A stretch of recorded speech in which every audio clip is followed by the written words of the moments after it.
Today we're replacing a heating element in a Frigidaire electric oven.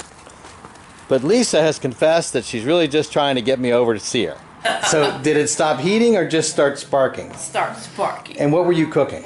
Pizza. How many pizzas? Two. Two? Okay, so tell me exactly what happened. It did what? We put our pizza in, and then it started Go ahead. sparking, like flames coming out, so I rushed over and hit off. Okay. Yeah, and that's the end of it.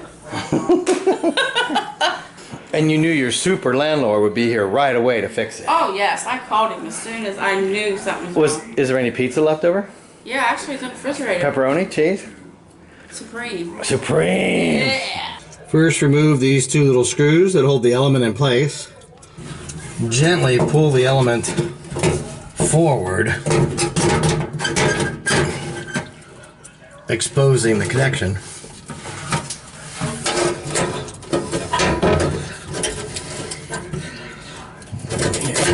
Oops. You can see this is why it needed to be replaced. Gently remove the old clips from the broken element. Try to do it without cutting yourself too badly. Remove the new element from the plastic wrapper. Prepare to attach the electrical parts. Then gently slide the wires and the clips back through the main housing.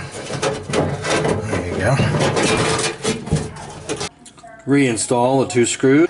Make sure both screws are secure. The bracket and the burner are in tight. And I think we're ready for pizza. Lisa Daniels, Dr. Lisa Daniels, puts a band-aid. Oh, don't hurt me. Don't hurt me. Ah! Oh. Thank you, Lisa. I am gonna